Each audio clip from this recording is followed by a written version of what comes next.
And she went even further into the path of meditation and yoga, and all things health and well-being and taking responsibility for your own health and all of that. Um, and she went fully vegan, although at the time she wouldn't have called it vegan, but she went fully plant-based and natural and all of that while she was recovering. So she started up, she was participating in meditation classes for a long time.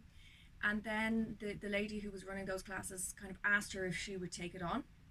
So my mom was running the meditation classes, and then the same thing happened. I was attending the classes and got to know everybody. My mom decided to move back to her hometown, so the group asked me if I would keep on the meditation classes. So I was running and guiding and leading the meditation for a few years, and then I decided to train as a yoga teacher as well. So I did my training and qualified in 2007. I did various massage techniques as well, just as a hobby to begin with. And then I decided, well, people told me you're very good at this, would you do it professionally? So I had no interest, no notions at that time. I was working in banking, but I thought, sure, why not? It'd be nice to have the qualifications. And in the end, I ended up leaving banking about 3 years into my banking career and setting up my own business, teaching yoga and doing massage. I then trained in manual lymphatic drainage in the Vodder technique. I don't know if you know much about lymphatic drainage. Not really, no.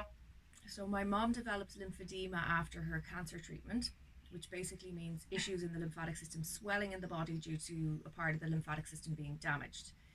And I decided to train in the technique that treats this condition. So if she needed lifelong treatment, she'd have a daughter in the family who's able to provide it for her. But she was so good at looking after herself and managing the condition herself, she didn't really need me that often. But that's how I became qualified as a manual lymphatic drainage therapist. And I've been in practice in that for about 15 years. And then I decided about 2 years ago to become a personal trainer as well. So everything I do is in my business is all around looking after our health, prevention, preventative medicine, I suppose you would call it, preventative care, self care.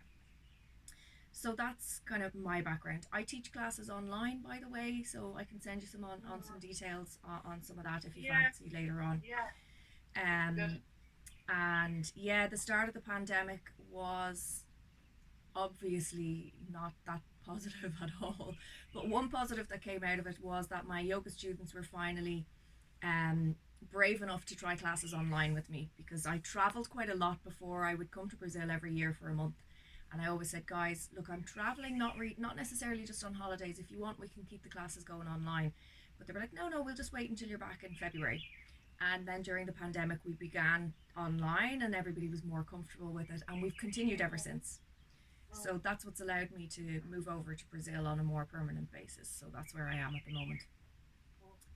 So that's me, and all the different things that I do. Right. So yoga is a way of life is something that you picked up on in the description for the workshop. For me, it really, really is. It's not just about asanas, physical movements, and postures. If you're only focusing on that, you miss out on so much, because it's also about how we connect with our bodies. It's huge, hugely about our intuition, especially in this modern world that we're in right now. It's more important than ever that we're connecting with our intuition. So the meditation side, the awareness, the self-awareness, the connecting with yourself, connecting with the higher power, is a massive, massive part of yoga practice for me. And also trying to live in a way that's more conscious.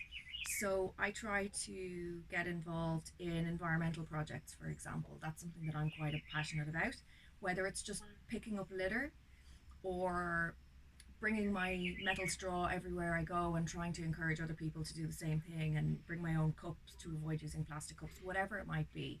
I try my best to be really aware of nature and how we look after our planet, the animals on it, and other people as well. So all of that comes together in the practice of yoga. But I know in most cases, in many cases, not most, in many cases, yoga has just become a physical practice. And in some cases, it's more about the exercise and getting a sweat on and pushing yourself really hard. Yeah. I feel that it's very important that we try to go back to, or at least try and Yeah. maintain or be aware of the fact that it is so much more than that. Mm.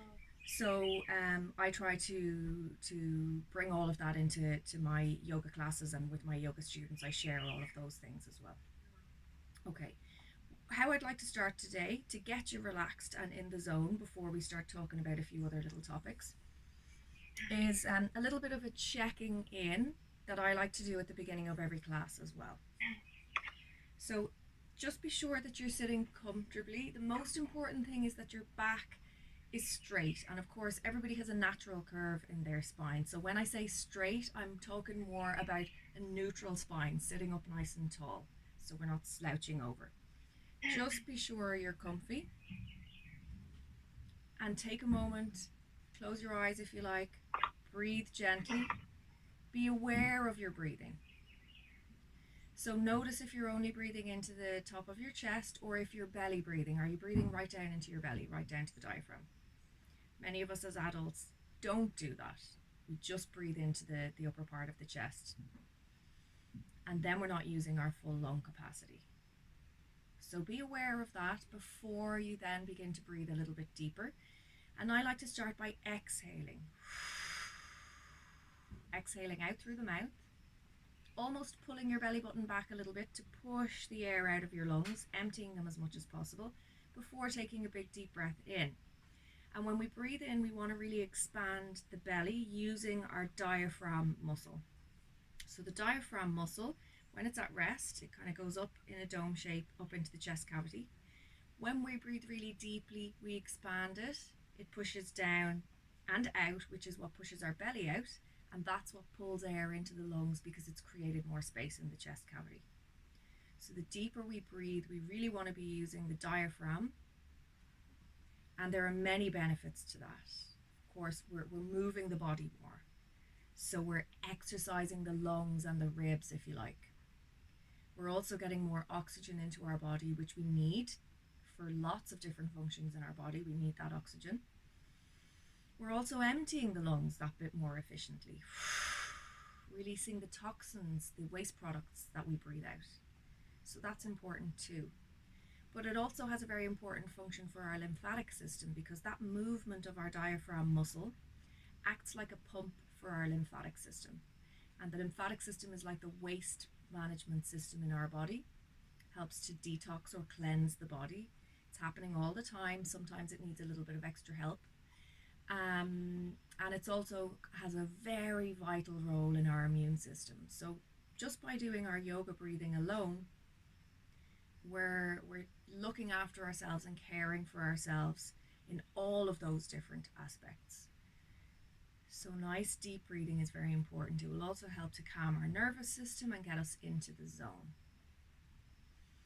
So after a few deep breaths, be conscious of your body and how your body feels right now. So if you notice that you're holding your shoulders tense, let them drop. If you notice that you're clenching your fists, open your fists wide, open the hands wide. If you notice that you kind of clench your belly, relax your belly. So let your whole body relax. Bring your focus, awareness, attention to different parts of your body. Maybe you're frowning, squinting, clenching the jaw. We must be aware before we can do anything about it. So always begin with a little bit of awareness. I recommend this before you roll out your mat or before you start your practice if you're doing yoga on your own, to make sure you're in the zone before you start, because we need to be conscious when we're moving, especially if you want to intuit what your body needs that day, and rather than just following a routine, thinking about how can I modify that routine to give my body what it needs today. So being aware of your body and allowing everything to relax if you can. Exhale out any tension. And also be aware of how you're feeling emotionally. If you're feeling tired today, has it been a super busy week? Are you feeling full of energy? Did you get a good rest over the weekend? Are you feeling thirsty maybe? Perhaps you need to drink more water. Or do you feel like your body is craving anything? Sometimes I feel like I'm really craving a smoothie or a juice, and it's a good indication that my body needs or wants a little bit more healthy stuff. So be aware.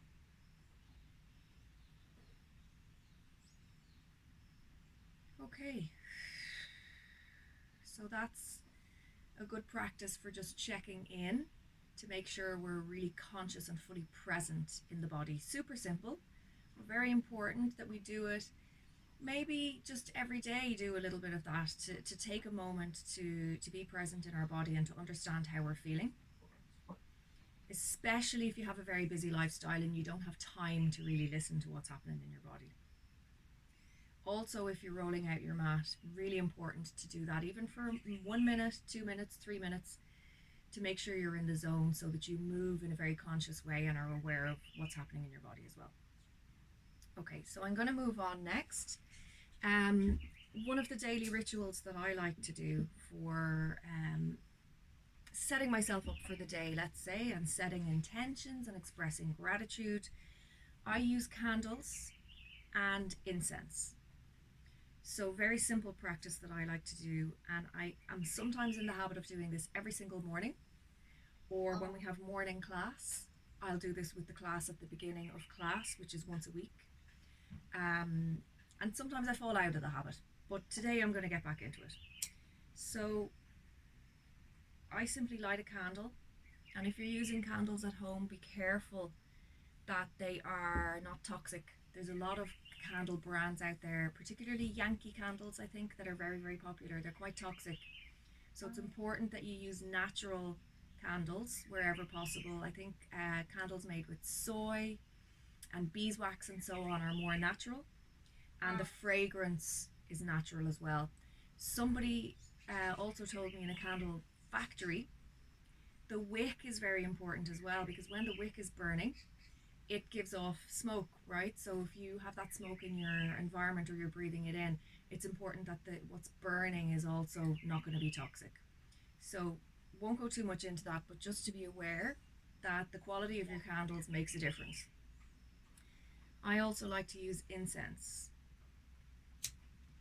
for the purpose of a ritual, but also because it clears the air. So sandalwood is a really nice basic one. Have you ever used incense? Yeah, but I find sometimes the incense can be very too strong, Yeah, yeah. so you really need the right one. You I don't think do. I have one at the moment that I really like. You do have to be careful. And the same as with candles, some of the brands are more perfumed, and then there are other brands that are more natural. So it's really important that you get the good quality and natural incense as well, not just for fragrance. Anything that states it's for fragrance is usually not that natural. So watch out for that. Sandalwood is a really nice one because it is by nature quite relaxing. Sandalwood, the scent of sandalwood helps us to relax and stay calm. So really nice for any type of meditation or rituals. Also, burning incense. Um, Traditionally, it would have been used because the smoke helps to clear bacteria and different things from the air. And we use it now energetically as well. And of course, a lot of the tribes, indigenous tribes, would have used them for warding off evil spirits. So they have been used for that purpose as well for many, many years. Sage is a very important herb, leaf, for clearing the energy in your home, for example.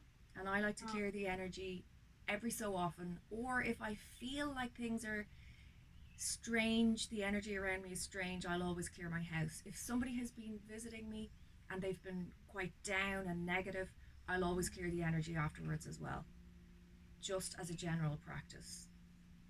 So if you want more information about incense, I can send you some later. My favorites are sandalwood and sage as well. So There's for actually, sorry, there's a nice shop in Dublin actually, just, on Ainger Street, yes, where Yeah, that shop there, I could go in there and buy some nice incense. Absolutely. And ask Yeah. them, because they will know and they'll be able to give you advice. There's all sorts of different incense. I have some downstairs that's dragon's blood, and it's supposed to be very important for rituals. So there's all sorts of different ones. You can get them based on, your mood or what the purpose is, and somebody who runs or works in a shop like that will definitely be able to give you advice.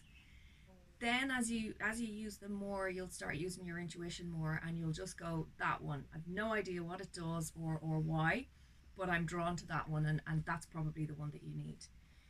So when I'm doing my morning rituals, I like to light the candle and or the incense. Let the incense clear the room, or just let the candle burn and focus. And really, really simple, my morning rituals will usually involve something like, I'll express gratitude first of all. Start your day with gratitude is a really wonderful thing to do and will change your day completely. And I will express gratitude for simple things like, I'm so grateful that I slept well last night. For me, good sleep is so important. So I can be really, really grateful. I can really feel that gratitude. I'm so grateful that I slept well last night. I'm so grateful that I have a comfortable bed to sleep in. I love my little tree house that I live in, and I'm so grateful that I get to live here. You can probably hear some of the birds now. It's basically in the middle of a forest, or at the edge of a forest. Really beautiful, and I'm so grateful I get to live here. It's quiet at night, which is unusual around here. Really grateful for that. I'm so grateful for the food in my fridge, and that I live in a place where there's a constant supply of tropical fruit that I absolutely love. So grateful for the love in my life, the friendship in my life, the connections in my life, the opportunities in my life, and so on. Everything that you can think of. I'm so grateful that I have learned all of these things throughout my life, that I'm able to put them into practice and use them to calm myself, or to get myself into a zone where I'm attracting better things into my life. All the things that you are grateful for, even write them down. Keeping a journal can be really powerful as well. I love to journal. If you write these things down, you're physically, we'll talk about manifesting now in a moment, but you physically start to create, because you have put those, you've expressed these things physically on paper. It's now coming into material form rather than just in your mind. So I like to start with gratitude, and then I'll move on to setting intentions for the day. And this will probably resonate with you since you're interested in your intuition. Usually, what I ask for on any given day is to be guided. And I will just simply ask, I wish to be guided, or I'm open to be guided. I pray that I will be guided today, that my guides will be there, or my higher power, my own intuition, that I will be open to hearing it, to listening to it, to being guided by it, without letting my logic get in the way and confuse me. I just want to be open minded enough that I'm going to see the signs and signals and take them for what they are, without trying to control anything, and just be guided by that, by my higher power, by the guardian angels, by God, by Buddha, by my own intuition, whichever it is that I connect with and resonate with. So I often ask for my guides that are around me, my spirit guides, to please guide me throughout the day and allow me to be focused enough or clear in my mind enough that I can see the guidance and that I'll act on it. And I have found that, especially here, there's lots of creatures around, and I've started looking into the symbolism in my dreams and in different creatures that have been appearing to me. And it's so interesting when you start doing that. For example, I moved the furniture around in this space the other day because it felt very stagnant, and I wanted a better space for doing videos like this. When I moved the space, two creatures appeared in my room. One was a stick insect, and the other a little dragonfly with a blue tail. Absolutely beautiful. And when you look at the symbolism of those two insects, it was really interesting. I've never seen them in the room before or since. They just appeared on that day. I don't know where they came out of. But really interesting when I looked at the symbolism. I usually look up totem animal and put in the insect or the creature or the animal that's come to me. I also have a frog living in my downstairs at the moment. He appears every now and then. I called him Froggy. And frogs represent change and emotional change and releasing emotions, which is quite interesting. The stick insect and the dragonfly have a lot to do with transformation and intuition as well. So it's quite cool when you start looking out for the different symbols and signs. Every time I see a new creature near me, or if I notice bees are constantly coming and landing on my arm, I'll look that up and see, right, what's the message there for me? So that's another interesting way to get some guidance as well. Keep an eye out for what you see. What animals come to you? What thoughts, what recurring thoughts are coming to you? If you dream, write down your dream when you wake up and go and look at every part of the dream, the colors that you saw, the clothes that you saw. Where were the clothes? Were they wet clothes, dry clothes? Were they hanging up? Were they in a ball? Were they folded? Were they your clothes? Were they somebody else's clothes? Were they in a bedroom? Which part of the room was the bed in? All of those different things have different significance in, I think it's usually in Jungian theory. But so interesting when you start to learn to interpret all of those things. So write down your dreams and notice things around you more. Don't take anything as random. Look up the symbolism of everything that crosses your path. And when you start getting into that zone, you'll start seeing more of it. It's a bit like the 1111 and synchronistic numbers and stuff like that as well. When you start to see the same number repetitively, go and look it up and see what the significance of that is and if it means something to you at that time. So there's loads of different ways that we can be guided throughout the day. When I do my morning ritual, I ask that I'll be guided. Because, of course, sometimes being a human is very confusing. We need a little bit of guidance and a little bit of, getting rid of the logic for a moment and just be guided and follow that guidance. Any questions so far? Um, no, it's just when you were talking about dreams, I have sleep issues that are kind of getting better, but I used to dream all the time, and I was quite interested in, Mm-hmm. sort of looking at my dreams. Um, so that has kind of been an issue for me, I don't have the vivid dreams anymore as much as I Okay. did, so Yeah. I'd love if I could get that back. I used to be a brilliant sleeper, and so hopefully I will recover my sleep, and Yeah. because Yeah. that was a really big thing for me. You might Um, have. Sometimes we've got. Well, it's sometimes is a bit of an understatement. Usually, isn't it, that we've got a lot. We've got so much going on in our mind that we can't rest well. We can't switch off and we can't rest well, and then we don't sleep well, and everything. We wake up feeling confused or not quite ready for the day and all of that. But yeah, start getting things out of your head. Do you keep a journal? I do keep a journal. Again, not consistently, but Mm-hmm. I'm getting a little bit more back into it now. Yeah, I Keeping a journal, find yeah. if I get things kind of out of my head and onto the paper, it helps quite a lot. It helps to formulate ideas to often it'll be like, oh, I get it now. I get that. And then it's kind of done. Rather than everything, if I don't write it down or I don't get clear on it, it's like it's all floating around here. And you've just got to nearly get it and ground it and put it somewhere and process it. And that can really help to clear your mind. And I think when we clear the mind a little bit more, it's easier to rest and to sleep. So try that. If you're already doing a little bit of it, I really recommend it. It's so powerful, journaling. Okay. I Maybe I think I need to have a little bit more faith in the journaling. Yeah. And I think I do now. Before, I think I was quite a bit cynical, a little bit like, oh, sure, look, I'll try this. Uh-huh. But I'm a little bit more positive, and I feel that what I'm writing down is, I could maybe if I read over something that I read or I've written, Mm-hmm. before, I'm kind of looking at it, going, yeah, that's kind of, it kind of has a bit more meaning to it than it Okay. did before. What So what kind of yeah, I did way like journaling.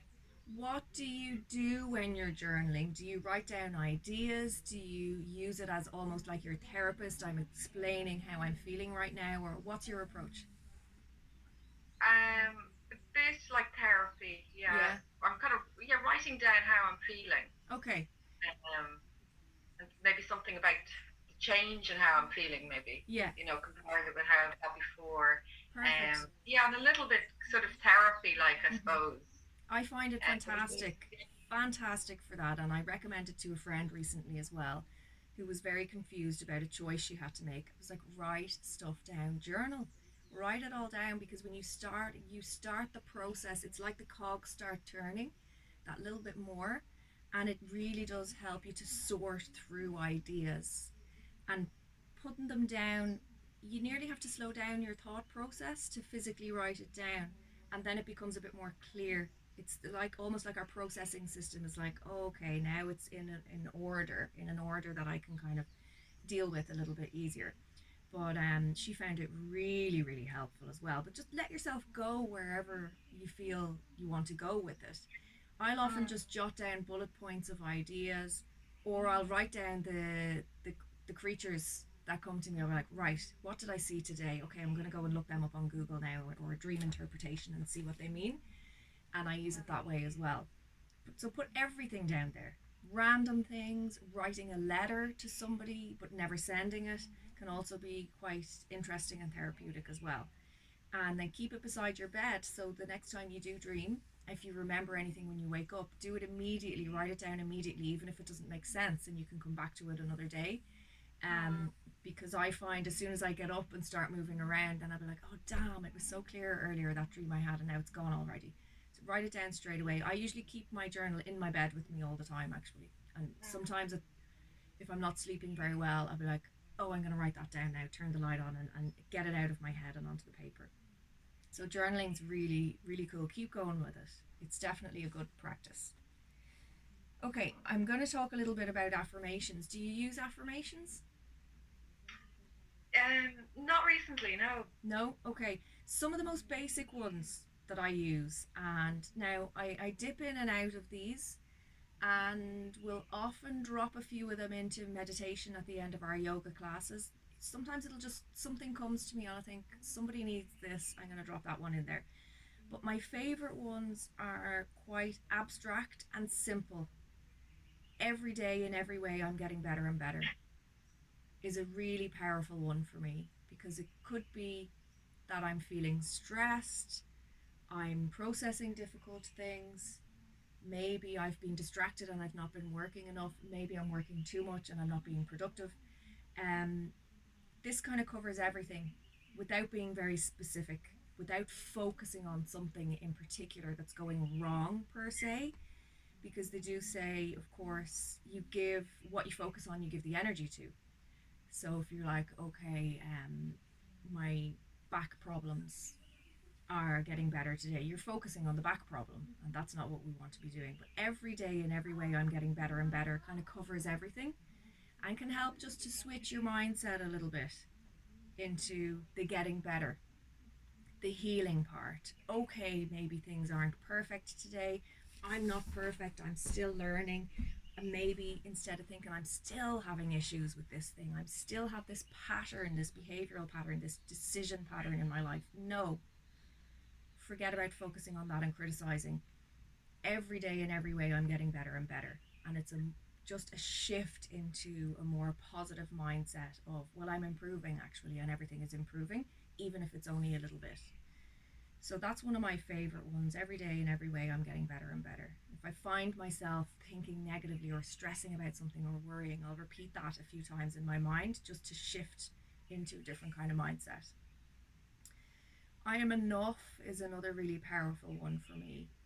Affirmations that resonate with you will depend on what's going on for you as well. But I think most people benefit from I am enough as well, because we doubt ourselves in different situations. It might be work, relationships, friendships, family, especially push our buttons. We have to remember that we are enough just as we are, regardless. And it kind of ties hand in hand with I'm every day in every way, I'm getting better and better. Nobody's perfect, nothing is perfect, but I am enough right now, and always working on improving in whatever way that I can. Every day, in every way, I'm getting better and better. And then another two that I use quite a lot would be I allow myself to release. Again, if you're processing some difficult stuff, another powerful way of dealing with that is I allow myself to release. And that's it. I don't have to focus on it too much or get bogged down in it. I feel all of this difficult stuff. I allow myself to release. I allow myself to release. And if you ever find it difficult, I'm willing to allow myself to release. It's almost like one step back. If it feels too false, well, I'm not allowing myself to release because I'm like a ball of tension. It doesn't feel real. I don't allow myself to release. I'm standing in my own way. Okay, I'm willing to allow myself to release. Baby steps. But I like that one too. I allow myself to release and I allow myself to heal. And sometimes we have to do the releasing, well, all of the time actually. We have to do the releasing in order to do the healing. So again, if difficult emotions come up, you have to release them. If you feel like you want to cry, don't hold it back. I allow myself to release because I allow myself to heal then. So they're four of my favorites. I actually think I have an A4 sheet with a ton of different affirmations on them. So if you ever need any more inspiration for some, do let me know and I can send you more. But they're kind of my daily ones that I use a lot. Do you have any specific ones that come to mind for you that you've used before? I just haven't been thinking in terms of affirmations too much. That's okay, no pressure, Maybe just like curious. I'm well and I'm healthy. Mm-hmm. May I be well, may I be healthy. Perfect. And have you ever heard the little song about every little cell in my body is healthy? Do you No. know that one? I've seen a few different people now. I was like, what is this song? Did you make that up? And my friend's like, no, it's a thing. Everybody knows this song. Have you not heard this before? Um, every little cell in my body is healthy. Every little cell in my body is happy. Is the song. And I sometimes catch myself in my head if I'm worried about something, like, oh God, is this a new mole on my skin now? Am I out in the sun too much? No, don't start thinking like that because then you're focusing on something's wrong, disease. Um, and I'll just switch to every little cell in my body is healthy, every little cell in my body is happy, and that's it. That's the song. Okay, that's nice. Yeah. Google it because there's probably tons of YouTube videos of different people on it. My friend put a video up of her on the ukulele singing it, and I was like, "What is that song? This is amazing!" But apparently, it's actually a thing. And then somebody over here in Brazil was singing it one day, and I was like, "Hey, this really is a global thing." And also gives you a bit of a giggle, right? Which we can all do with more of. Okay. I had a note there actually to touch on some essential oils. Do you use essential oils? Yeah, a little bit. Um, I have an oil burner which I haven't been using. I have been using essential oils in the most crude way, literally just smelling them, Yeah. which is I don't think that's great. But I have a collection of essential oils, and I must just get into the habit of boiling or burning them Yeah. in the oil burner. Yeah. So So I do like essential oils. Yeah. I often do the sniffing thing as well, by the way.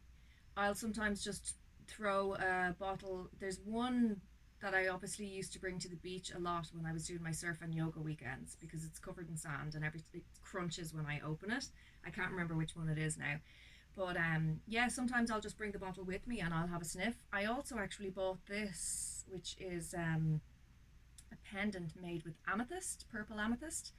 But there's like a well in the center of it, and you can put a couple of drops of essential oil in there, and then you smell it all day, which is quite cool as well.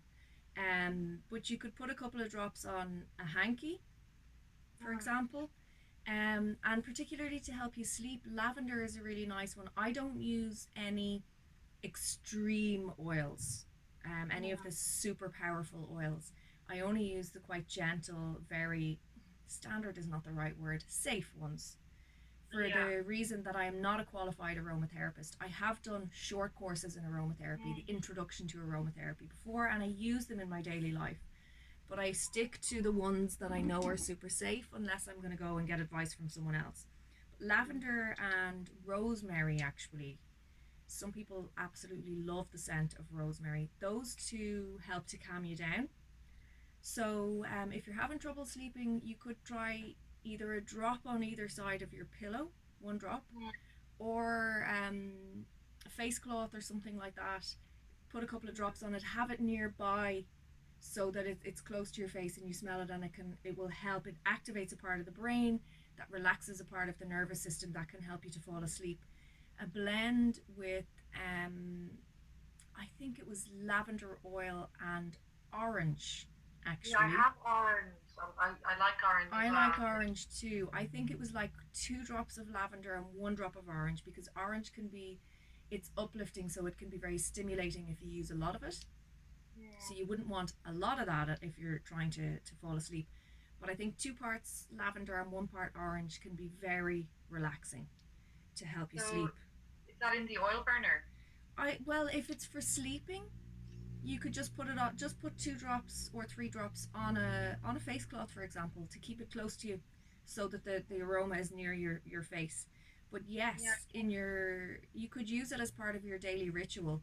If you prefer, you could burn some um, oils instead of incense. If you find that the incense is too strong, maybe keep your incense for when you're clearing the energy. And for Yeah, your, I do like oils, you know. go with I'm what you like. quite interested in aromatherapy, you know. Go with what you like Looking then, and maybe if you find that incense is uncomfortable, keep it for specific rituals and for clearing the energy. And maybe your daily practice would be putting on some essential oils and go with the oil. This can be very intuitive as well, where you kind of just go, this is the scent that I feel like I want today. But in general terms, lavender and rosemary are very good for calming us, very gentle as well. Sandalwood is also calming. Oh, I mentioned that already. Um, and then there's also lemongrass and orange, I would use for uplifting if I feel like I'm wrecked and I need a little bit of energy. I'll use orange or lemongrass. And rose absolute I love because it's related to the heart chakra, and who doesn't need to be working on their heart, right, in these mad times. So I use rose absolute quite a lot as well. I'm going to talk about chakras now in a minute too. So if you like essential oils, I would say that's a good way to go for you. And having the scent of the oils in your home, obviously, scientifically, it affects our brain. Smell affects the brain. So it can be very, very powerful. Just be careful that you have plenty of water in the burner so that it's just evaporating. I had one yoga student who was like, "Oh, you're supposed to put water in it." I was just putting the oils directly into the burner, and I was wondering why it burned off so quickly. And of course, then oh, you burn the oil. Um, yeah. so, do you have any pets?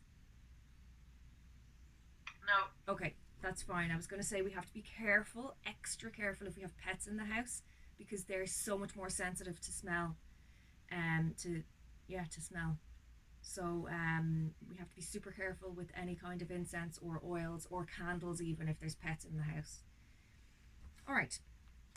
So chakras. If you've done yoga before, I presume you know what chakras are. Yeah. Okay. Have you worked much with chakras or done any energy work? Um, a little bit with like in a yoga class, you Mm-hmm. know, Okay. but not not a whole lot though. Not a whole No. lot. So we have 7 chakras that are linked to the body, and I used to think that's it. There's 7 chakras and that's it. But there's actually a ton more. There's more that extend higher up above us, and more that extend further down into the earth. But the 7 that are connected to the body are the most common ones that we would talk about and hear about. Root chakra, which is the one that keeps us connected to the earth. and the color for root chakra is red. Then sacral chakra would be just a little bit higher, kind of the pit of your stomach, you might say, um, and close to the pelvis and the sacrum bone on the back of the pelvis. That's your sacral chakra, and that's orange. Solar plexus then is this part of the belly where we really breathe in and out of, and it's very linked to intuition. I'll come back to that in a second. Yellow is the color for solar plexus. Then the heart obviously is around the space where the heart would be. And green is usually the color for the heart. But because most people associate the heart with love and romantic love and so on, pink is also associated with the heart. Pale blue is the throat chakra. Then the third eye would be indigo, which I usually describe as like a deep purpley bluey colour. And then the crown chakra at the top of the head, which would be white or violet, depending on the person. So solar plexus and third eye are really important for intuition. So I'm going to talk about those a little bit because I know you were interested in that side of things. Solar plexus is where we feel, whereas third eye... Sorry. Go on. Can I stop for 1 sec? I just want to put on something warmer to wear. Sure. Yes, it's important to be comfortable. Go for it.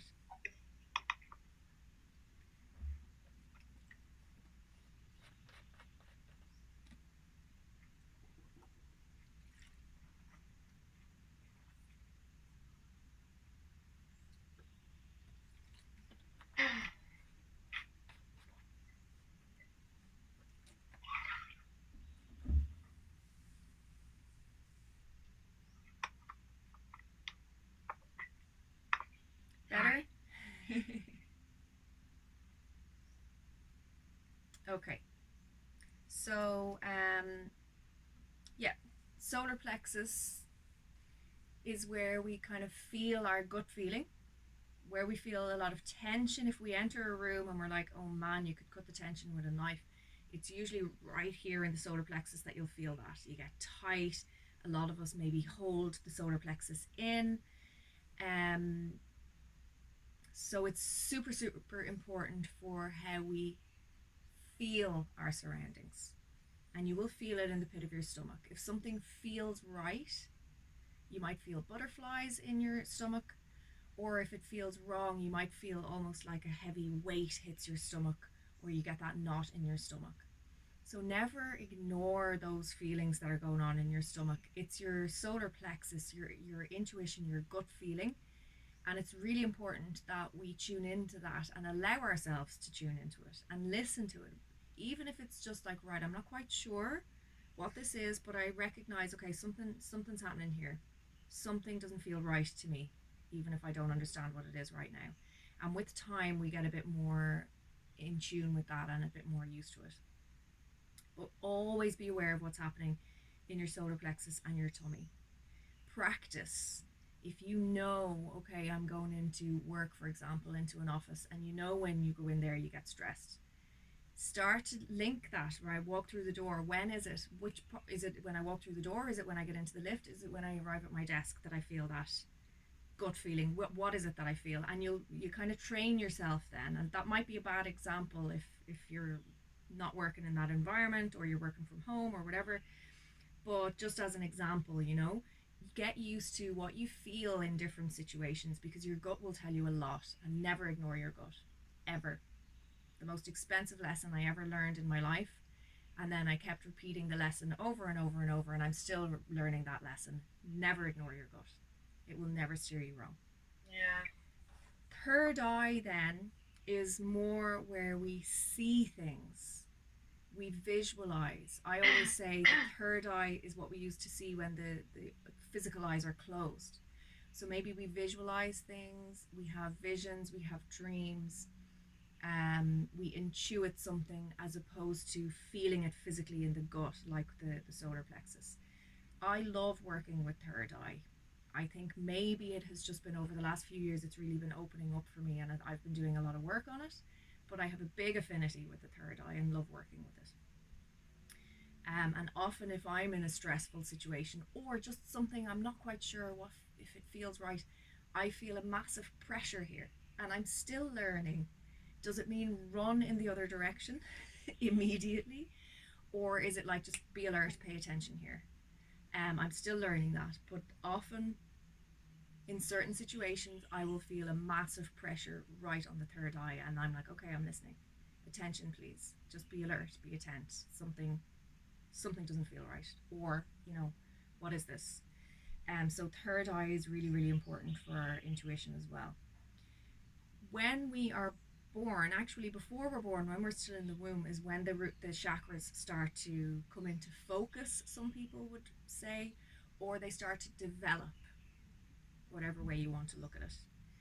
I'm going to say come into focus. So your root chakra will come into focus when you're still in the womb and up to the age of about 3. So, for example, if something traumatic happened in your life, and I use the term traumatic very loosely, it could just be something that was upsetting. It could even be birth, because birth can be quite traumatic for many.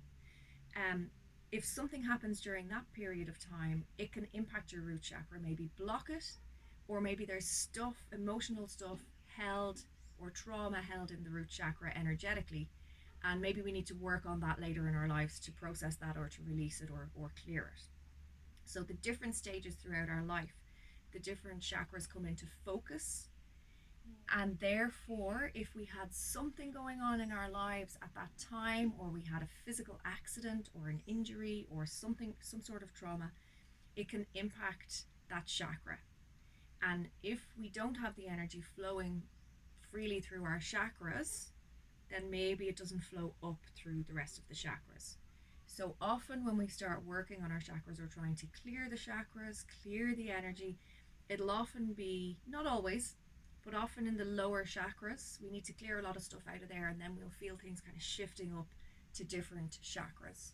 So often the higher chakras, so the heart kind of splits everything down the middle, and then we have the lower chakras, the more earthly side of ourselves, the more physical side of ourselves. And then the higher chakras will be the more spiritual side, the more intuitive side of ourselves. And usually when we've done the work on the lower chakras, we then are freed up to kind of develop and expand the higher chakras. And that's when we become more in tune with our intuition, and are more guided, we're more in tune with the universe and all of that kind of stuff. So sometimes we need to do the work on the other chakras before we start to really develop the higher ones, or the more on the spiritual side. Have you ever heard of Indigo Children? Yeah. There's I can't remember what it means though. There's different terms around. There's Indigo Children, and then I think there's Crystal Children now. Indigo Children was a term used for kids that were born, I think, around my time, around the 80s maybe, who arrived on the earth and already had their third eye wide open. So they were already operating up here on the more spiritual side of things. And that's where the term Indigo Children comes from. It's from the color of the indigo color of the third eye. So indigo children they already see things in a way that a lot of people have not got there yet. And I think crystal children is the crown chakra is already activated. So these guys are already, they arrive here and they're like, I already know all of this spiritual stuff. This is common sense. What doesn't make sense to them is why other people don't know this stuff. They're like, but of course that's the way it is. And parents are like, my kids are seeing spirits and all sorts of things, and they might actually be seeing them. They might be seeing things around them that we just don't see. So that's what those terms are about. But that's a whole topic for another day. So that's the chakras. If you ever feel, sometimes when we're meditating, we may, with a bit of practice, we may intuit there's something going on here in my root chakra. Actually, we did a sound healing, yoga and sound vibration created with our own voices workshop a couple of weeks ago, and I physically felt, now we're using our voice, but we use lower tones to like create the vibrations lower in the body, higher tones to create the vibration higher in the body, but everything kept coming back down to my sacral chakra, and I ended up with weird kind of aches and pains, like I had done really deep stretching around the sacral chakra. So sometimes we will feel physically when we're doing some sort of a practice, there's something going on there that's trying to get my attention. Where is it? It was sacral chakra recently for me. You could start feeling things in the heart, um, root chakra, throat. Throat is a big one for a lot of people. If you find that you get sore throats a lot, it's usually because we have something unexpressed and the energy literally gets blocked here. So working with the chakras can be really, really interesting. Okay. So would you use that a lot in your yoga teaching? Yes, Yeah. all Okay. the time, all the time. For me, we Yeah. work even if Practicing. it's not always very intensive, but in every single class we touch on what's happening energetically. Every single class. It's so important. So, and then every so often, there's another one coming up at the end of this month, the yoga with sound vibration. I'll send you details of that if you're interested in having a look. It's on Meetup actually. It's on my Meetup page. Okay, I'll have a look at that. Yeah, that Do sounds interesting. I wrote a blog post about the previous one. I think I put the blog post link in so people can read about what the experience is like. But have a look at that as well. It's super cool. I learned the sound healing part of it from my sound healer friend that I mentioned before, and we collaborated together on some week long workshops. I was going to say retreats. Really powerful stuff. Have a read of that. If you can't find it, let me know and I'll send it on to you. Okay, what have I written here? We must relax. Oh, yeah, okay. So, the most important thing, I wrote a big, several brackets around this. We must relax to really tune in and hear our intuition. Okay, so if we want to be able to work on our intuition, and we really need it, right? We really need to because we can take advice from everybody, but at the end of the day, we have to understand what our intuition is telling us and if that advice is good for us or not good for us.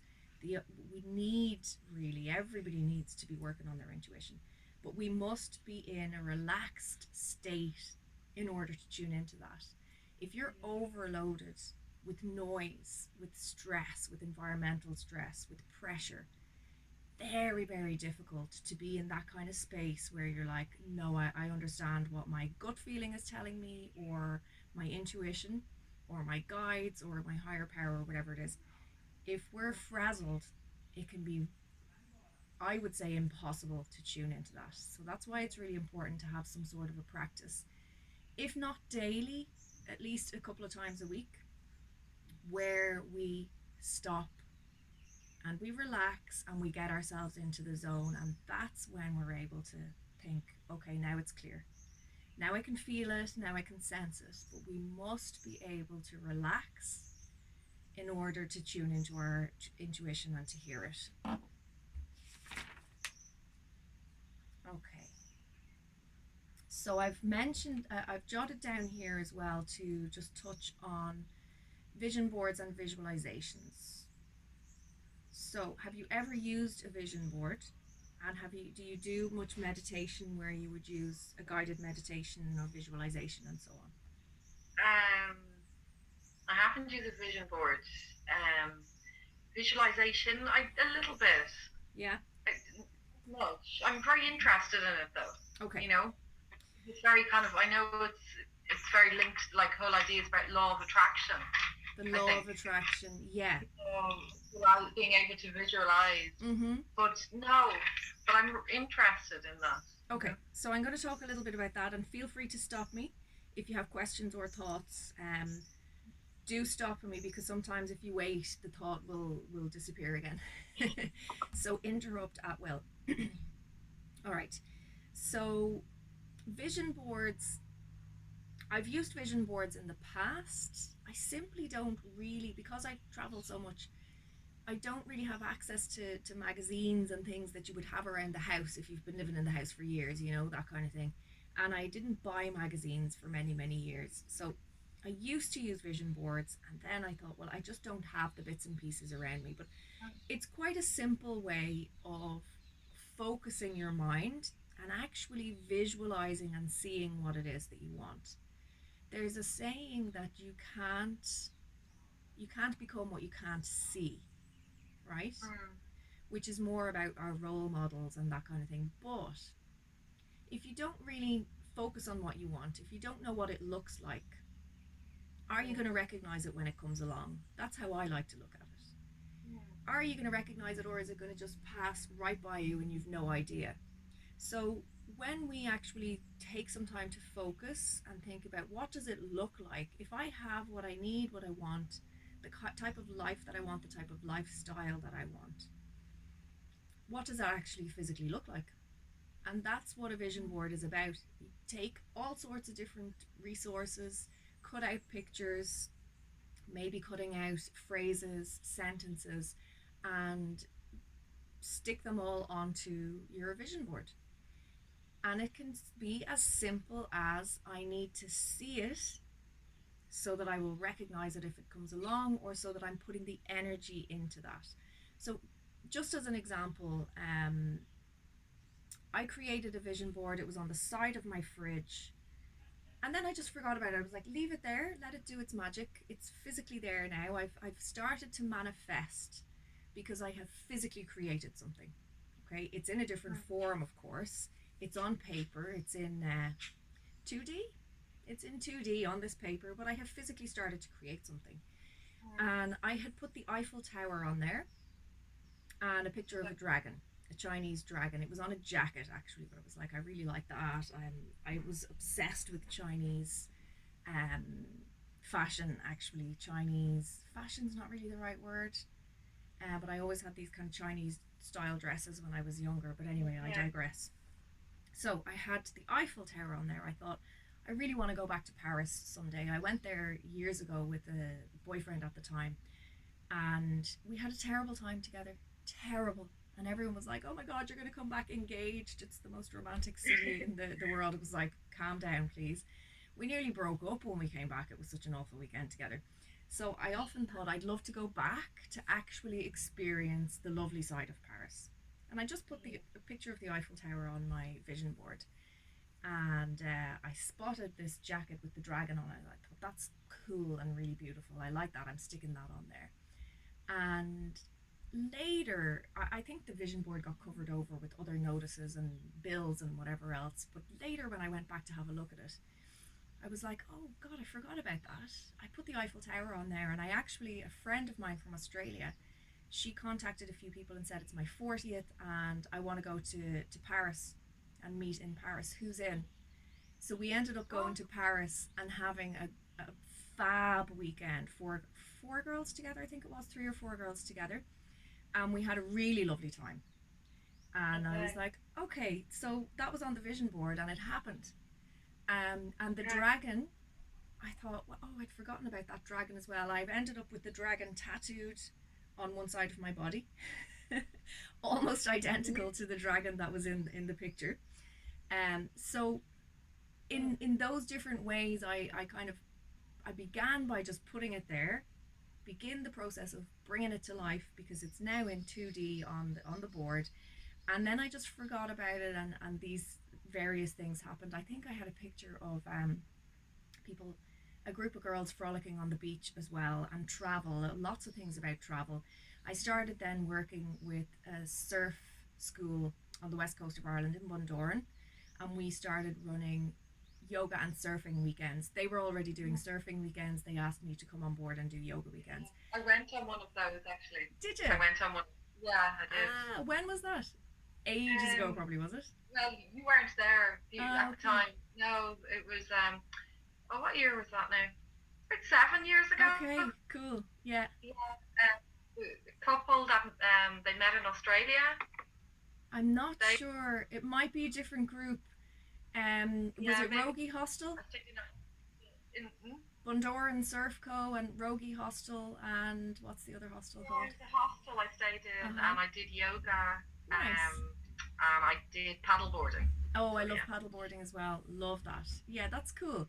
So I had actually put some pictures up of people like jumping around in the sand and everything. And then when I looked back at my Instagram account after we had started doing those trips, there was loads of photos like that of everyone jumping in the air with their surfboards on the sand and having the crack all weekend. So in that way, when you use a vision board, that's kind of the principle of it. That's how it's supposed to work. You physically start creating, but you also focus your mind. And I didn't put too much into it afterwards. I thought I created it, now I'm just going to let it do its work. And I ended up on the trip to Paris. I got my dragon, and the photographs of everybody frolicking on the beach as well kind of came to fruition. So it can be really powerful. I know I've read a story about a guy who saw a house and he was like, one day I want to have a house like that. So he cut it out and put it on the vision board. And he said years later, when he was actually moving house and putting things into boxes, and he was like, oh, here's my old vision board. Let's have a look here. And he said it was actually the house that had been in the picture was the house that he bought that he was moving into. The exact same house. The actual house. So, Yeah. I mean, that's pretty spot on and powerful. But for me, if I feel like it's very exact, that nearly puts me off, because I think, no, it's not possible. And then you get in your own way. I like to be a bit more abstract, and but that's basically the principle of how it works. It focuses Mm-hmm. your mind. You start creating. You're putting energy into it, and then let the magic happen and see what happens. So it can be an interesting thing to try if you have any interest in trying it. If there's something specific you're trying to create in your life, pictures of it. Um, Visualizations then kind of work in the same way, and probably the easiest way to have that in your life is by guided meditations, really, where you're going to be brought on a journey, visualize something in your mind, go there and experience that visualization. But there might be something specific that you want. God, that scared the life out of me. I think probably one of the animals, a cat, knocking something over, probably. Um, so yeah, visualizations. Athletes use visualization by actually imagining themselves, visualizing themselves breaking their personal best or crossing the finish line or whatever it might be. And they would say that visualizing themselves crossing the finish line just gives them that extra little bit of push. It's like training your mind. It's going to happen. It's a bit like muscle memory. It's like if you have done yoga for many years and then you go away, you have an injury or you don't practice for whatever reason. When you go back, your body, your muscles remember. And so you get back into it much quicker than somebody who's just starting from scratch. And it's a bit like that in the mind. It's mind memory. It's like I've seen myself do this 100 times already, so I know that it's possible. And it gives them that extra kind of push. There is no doubt about, I don't know if I'm going to make it to the end, or I'm not going to get there quick enough. They've already seen themselves do it 100 times at whatever speed, if that's what they want to be focusing on, or whatever the finishing time is, or finishing ahead of this person. And so it gives them that extra push. And a lot of elite athletes would use that approach and that technique and say that it has produced big results for them. So it's kind of, logically for me, the way that it works is it's similar to muscle memory, that they have seen themselves doing it so many times that it's like, of course it's going to happen. That's it. And the body just goes, and the mind. With sports, a lot of the time it's mind over matter, right? So it's like, just keep going. I've already done this a million times before. Easy. No point thinking, oh God, I'm not going to do it. I'm going to fall. I'm running out of steam. It's like, no, already did it 100 times in my mind. So there is no nugget of doubt there. Just go. So it can be quite powerful, and there is a bit of science behind it. In the sports world, I think, is where you'll find most of the research around how that works, and the fact that it does work and does produce results. Um, we use guided meditations every now and then in yoga class as well. We have like 15 minutes at the end of each class where we meditate, um, and sometimes I'll use guided meditations. Sometimes the guys will specifically ask, can we do X, Y, and Z today? Um, but we'll often go to the waterfall here. I've actually gone physically to a waterfall here in the forest and recorded the meditation as I'm walking through the forest, and here we enter the waterfall and so on. And we often go there in our visualizations. but there's limitless possibilities for your guided meditations and your visualizations, depending on what you want. Um, and what you can find on, there's got to be tons of videos and guided meditations on YouTube. I have a few if you want me to Yeah. send them on to you. There's something for every situation. Any questions about that? Um, No pressure. Not really. It's just I'm just thinking. I think I really need to do a class. You know. So Come to I, class.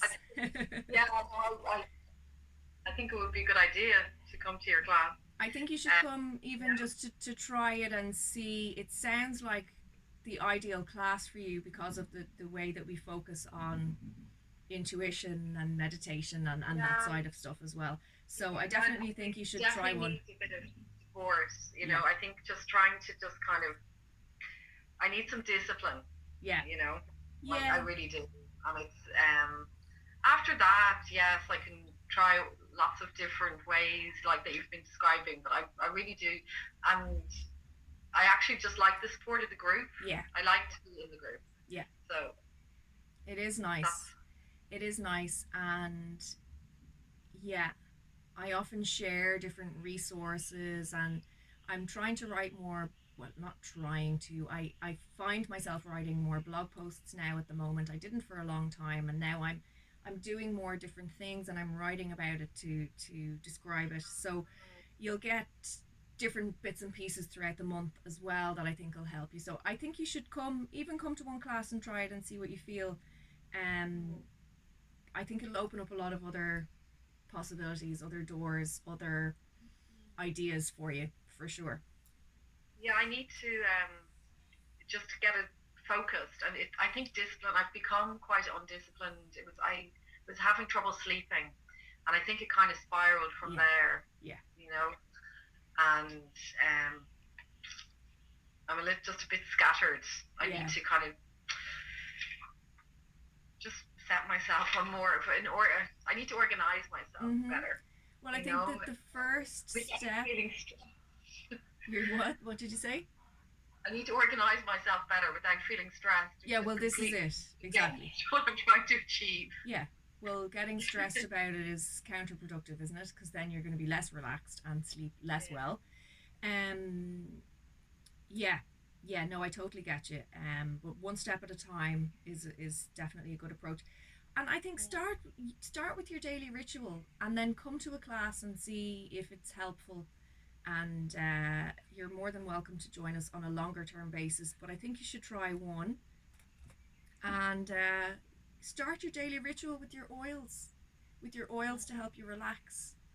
And over time, that will really, really help to keep you in the zone. Because it sounds like that's what you need. Just get back into the zone, and then you'll be able to sleep better, you'll be looking after yourself better. But the oils can actually trigger your brain, to trigger the immune system, I was going to say, trigger the nervous system to relax. So it sounds like that would be a very good practice for you, particularly because you said you find the incense can be too strong. By the way, always have doors or windows open when you're burning incense so that the smoke goes out, especially if you're clearing the energy. Better practice to have everything open anyway, let all the energy go out. It's not good to breathe the smoke in directly, I should mention that. But probably for you, using your oils instead, you like it, you'll be much more inclined to stick with it. Um, and you'll feel the benefit of it because it does actually stimulate the brain. So go with some of your relaxing oils. And then if you feel like, okay, I need to actually focus and concentrate, I didn't sleep very well, but I still need to get this stuff done or think or whatever, use some of the more uplifting oils in those situations. And that'll help you. Try that. Come to a class, and then see how you go. But don't give yourself a mammoth task. Just take it one step at a time is the best way to do Yeah. it. Okay, so I'm just looking at the time there. We still have plenty of time. I was going to, if it's of interest, maybe touch on archangels, if you've any interest in a little bit of that, or Yeah. crystals and gemstones. I'd be more interested in archangels. Yeah. Okay, so But I'm interested in gemstones as well. all of it. Okay, I'll touch on both. I'll touch on Yeah. both quite briefly then. Okay. So you're open to the idea of archangels anyway, which is good. Um there are dozens of them, and there is an archangel for every situation. A bit like there's a saint for every need, right? The saint of things that are lost and all those everything.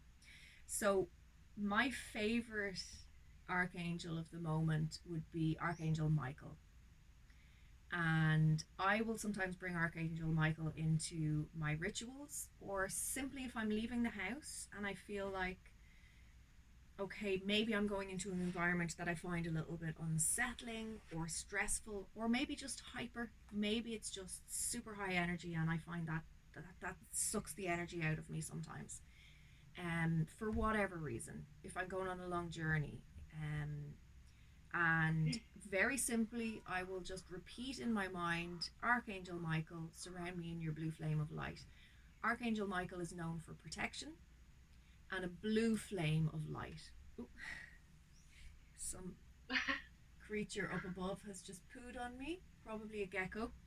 Um, so yeah, Archangel Michael will surround us in his blue flame of protection, and then we use visualization as well to just visualize ourselves surrounded by that blue light.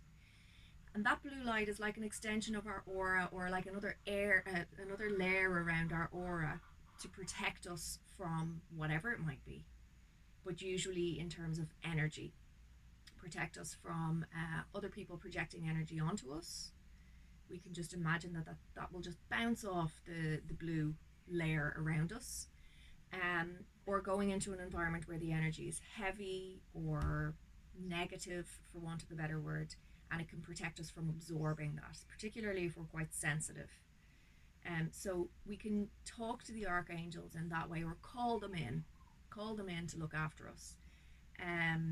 But Archangel Michael would be one of my favorites, and I just repeat it like that. Archangel Michael, please surround me in your blue flame of protection. If there's something particular I want on that day, I'll ask as well.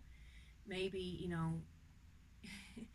my moped is coming into my head now. I bought a moped a while ago because I was living a bit further outside of town and you need transport. And I bought it in a hurry because other people told me everybody wants them around here. So we had to wait 3 months, and we decided to buy a brand new one because we just couldn't get a second hand one. So the opportunity to buy a battered one came up, and I took it because I thought, I want it now. I need it now. I'm not going to wait. And I've nothing but trouble with this moped. She breaks down. The wheel was hanging off the other day. I was like, oh my God, what's going on? So quite often when I got on the moped, I'll call on Archangel Michael just to protect me from any accidents, keep me safe, but also to intuit, make sure that please help me to be alert, that I will feel if anything feels wrong, and get her to the mechanic before anything happens. Get her to the mechanic before she breaks down and I end up having to push her a mile down the road to the mechanic. So in that way, I call on Archangel Michael quite a lot. Um, I will look for a resource. I'm going to write it down and send you more information about the different archangels so you can have a look and kind of see which of the angels that you would resonate a bit more with. But Michael is one that I tune into quite a lot. There's Uriel as well.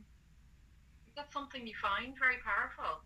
Like working with the archangels or I do, but more on a level of, some people have a very strong affinity with the angels and the archangels. And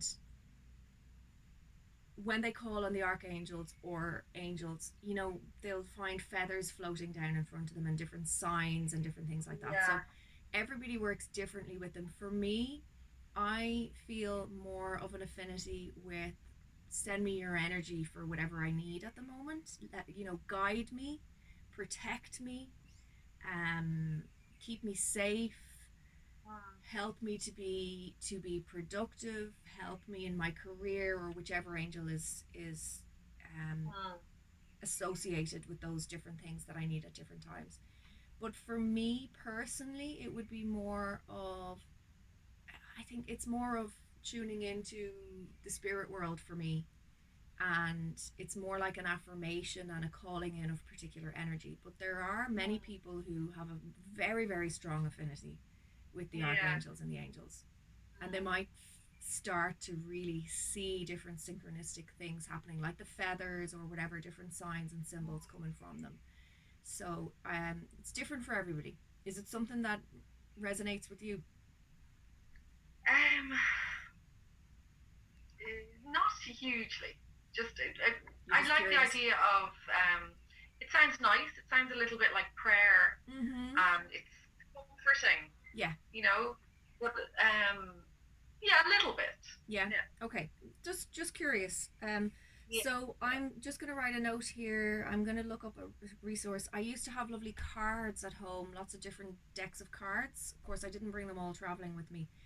And the archangels were in there. If I had that with me, I'd go through them and Yeah. probably I just have pull the out. cards. Have I you? can actually see. I can see the pack of cards. Are they archangel cards? They're goddess guidance Oh, lovely. cards. Perfect. So Yeah. use them. Do you ever use So them? I used to use them more. Yeah. Um, Recently, you know. Do you mind grabbing them? Yeah, I can grab them. It's funny that they actually caught my eye. I love the cards and I miss having my decks of cards.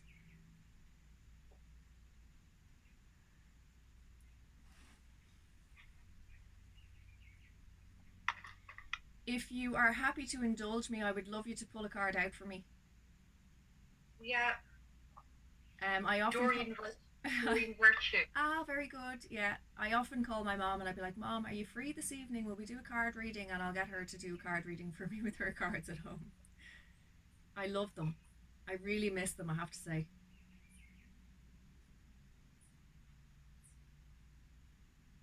Pull any card that you're drawn to for me. A message for me, please, angels. What have you got for me?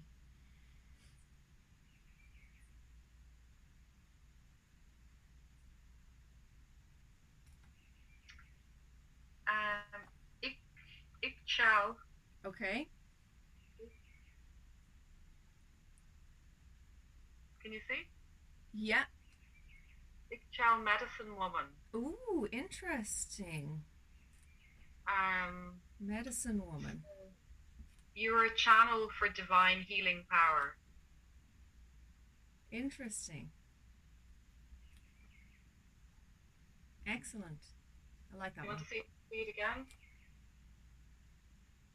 Oh, beautiful. Is that like an Amazonian Yeah, woman? Interesting. yeah. I've actually, have you ever heard of ayahuasca? Ayahuasca, yeah. So I've I've heard. done, have you been to an ayahuasca ceremony? No, no, I've heard about Yeah. ayahuasca, but no, I haven't. I've I been to haven't been to one. I've been to three ceremonies over here. That's interesting that that card came out with the headdress and everything. The indigenous tribes. I always go to ceremonies that are being performed by a shaman with some members of the tribes there, and they always wear their feathers and their beads and everything. It's really beautiful. So interesting that that card came out for me. Do you want to pull one out for yourself? Yeah.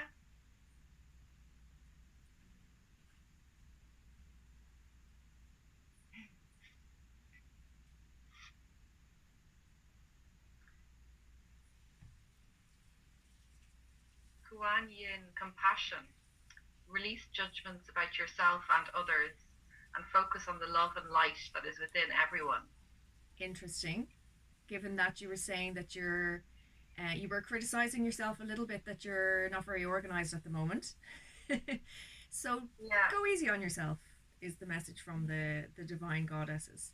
Cool. Thank you for indulging me there. I actually really do miss having my cards around.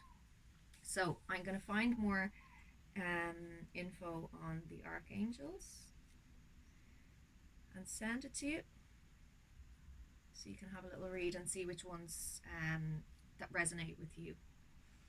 And then talking about gemstones. So I'll just talk very briefly about it. I was told that amethyst is very important for me, purple amethyst, and actually the person um, told me that the vibration, the frequency of purple amethyst matches my frequency, which I thought was super cool and interesting. But he said you should keep some purple amethyst, and I think this is for everybody, not just for me. Keep some purple amethyst beside your bed because it transmutes any negative energy. I don't like to use the term negative energy. I use that very loosely, but any kind of negative energy, heavy energy, anything that you want to get rid of, it transmutes it and transforms it into something else. So I wear it sometimes, and I always have this piece beside my bed. It's the one thing I did allow myself to buy. I try not to buy stuff because if I'm moving and traveling, you can't be accumulating a lot of stuff. But I bought some gemstones, and then clear quartz as well is a very important one, especially if you're interacting with a lot of different people and a lot of different energies. Clear quartz is said to protect us from energy that's not good for us. Not everybody has negative energy, and I think when we think of it in terms of negative energy, we miss out. We're kind of putting everything into a category like it's this size, when actually we need to be looking at this size of category, because there can be energy that's not necessarily negative. It's not necessarily that this person is bad or is trying to manipulate us or do anything harmful to us, but their energy can still be, it can still put us off balance, let's say, right? Not through any fault of their own. It might not even be conscious, and for that reason I don't really like to always use like the terms like negative and positive and that, because it's much more complex than that. But energy that might unsettle us, for example, or that's not very good for us, clear quartz is said to absorb it, so it'll protect us from that. And we should put our crystals out under the full moon or on the earth every so often to cleanse them, because of course if they're absorbing all that energy, where's it going? We're wearing it close to our bodies or putting it under the pillow or whatever. So we should clear our crystals every so often as well. Each of the chakras has gemstones that would be relevant for the chakra, and it's usually based on the color. So for example, the heart chakra, I know I said green is the color for the heart chakra, but because we always associate love and romance with the heart, rose quartz is very important for the heart chakra. Very, very important to keep our hearts open. A lot of people will wear rose quartz on a pendant. And then for protection, I like to use black tourmaline as well, which is very commonly found in Brazil, funnily enough. But black tourmaline is said to really absorb any negative energy around us or heavy energy around us. And I asked somebody to make a pendant for me, like a collar, they would call it over here in Portuguese. I can't remember the name. A choker. Somebody made one for me, and then another person told me actually it's not good to wear that on your throat. You'll cause problems in your throat chakra because you're calling that negative energy towards you. I was told you should maybe put it in your bag or your pocket or somewhere that's below your waist to keep that energy down near the ground and not up near your other chakras. So there's loads of information and different ways of using the gemstones and different reasons we would use them. If you're starting off, I think the kind of basics to get are your clear quartz, amethyst, and I think rose quartz. Everybody should have a bit of rose quartz. I actually do have rose quartz and I have amethyst. Perfect. So you're on the right track. I have to root them out. I have them. I was looking at them like recently enough, so I need to just find them. I would like to wear a piece as well. Yeah, I think rose quartz is a lovely one because it's about love and the heart, and I think we need much more of that in the world. We need to be... I do love rose quartz. Yeah. It's a lovely one. And then rose amethyst. Did I touch on rose amethyst oil? I think I just mentioned that I use it a lot. Did I? So rose oil as well is a good one for the heart. So yeah, I think when I'm going into situations where I don't know how to describe it, where I feel I need to be more loving or I need to be a bit more open, maybe I have a tendency to maybe protect myself a little bit too much. Sometimes I'll put the rose absolute in my pendant here because it's close to my heart. Rose absolute is about the heart. and you know, sometimes maybe when you're having a self-care day and you want to be more in touch with your heart or be a bit more loving towards yourself, maybe you put your rose oil on in your burner, for example, to just kind of connect in with that heart energy. But I've gone back to oils now when we were talking about gemstones. But yeah, so there's obviously tons of different gemstones, and the Native American Indians would have used not tourmaline, not aquamarine, the bluey stone. Why can't I think of the name? Turquoise. Turquoise was a very powerful stone in their medicine. So there's a big history of the gemstones. I was lucky enough to go to a national park here, Chapada Diamantina, and in the earth there for hundreds of kilometers wide, it's full of rose quartz and clear quartz in the soil. So you can imagine the energy in a place like that. It was absolutely fab. And there's literally hundreds of waterfalls dotted around the place as well. Absolutely fab place that I went to. What's the name of the place? Chapada Diamantina. I'll send you, remind me if I forget to do it, remind me and I'll send you some info on that, or I'll send you like the Google Maps or whatever and you can have a look. Beautiful place over here. It's protected now. You're not, there used to be a lot of mining there. They're not allowed mine in that area anymore. But to go there and feel the energy of the place is just fab. Really, really fab. It's all rose quartz and clear quartz. So yeah, there's tons more that you can delve into. And look at, if you, I'm always asking for input, feedback from my yogis and clients and that. So if you felt you would be interested in delving a little bit more into any topic that we touched on, let me know, and I can always put a workshop in the diary and prepare a bit more in-depth information on it. Advertise it and see if a few more people want to come along to it. So please feel free, if there's anything in particular you want to learn more about and I can help with that, just ask, basically. So I think we will wrap it up there. That's around an hour and a half. I don't want to keep you too much, but have you any questions or comments or feedback or anything like that?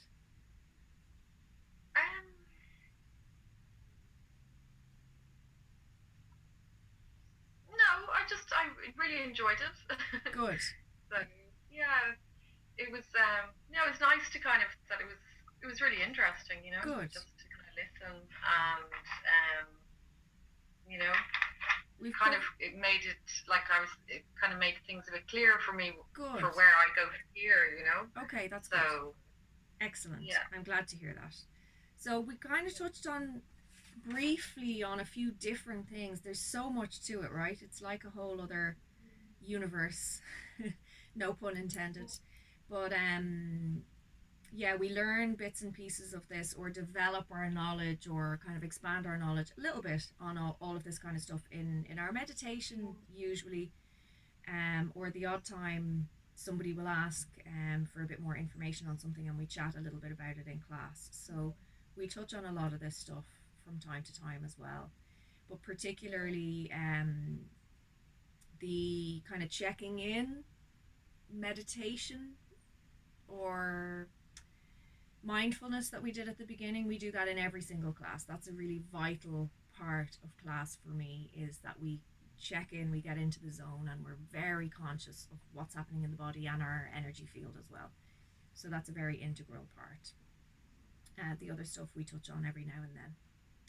So, oh, the wind is picking up there. My thing has flown behind me. I thought there was a cat coming. So yeah, that's it. I'm really glad that you enjoyed it. Thank you for joining me. Yeah. I'll send you on those bits and pieces. So there was the Archangels and Chapada.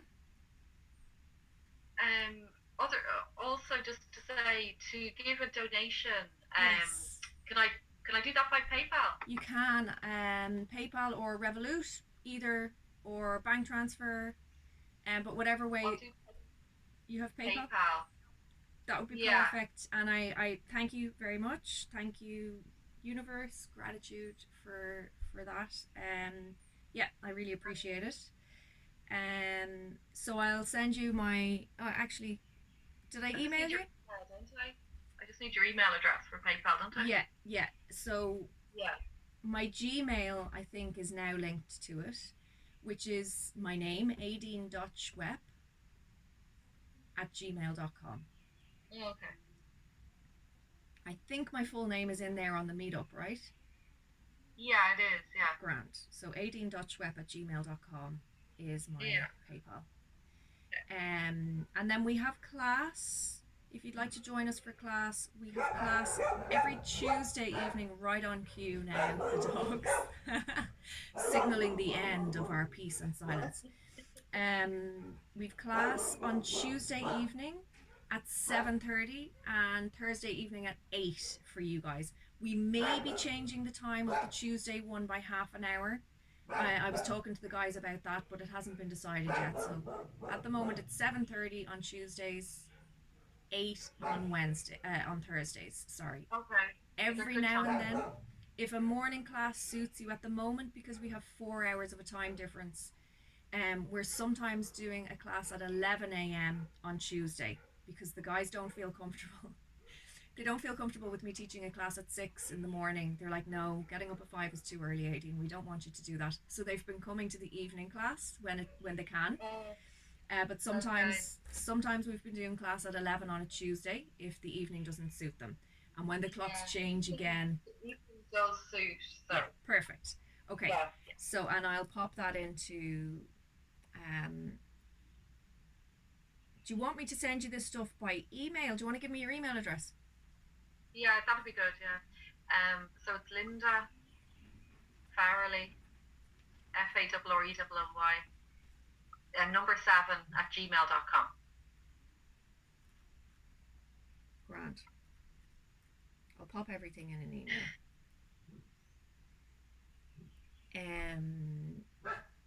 FA 2 R's E 2 L's and Y. Yeah. Perfect. All right then. So thank you very much. If you think of any questions afterwards, please feel free to shout. I'm always here on the end of WhatsApp or email or whatever way is easiest for you.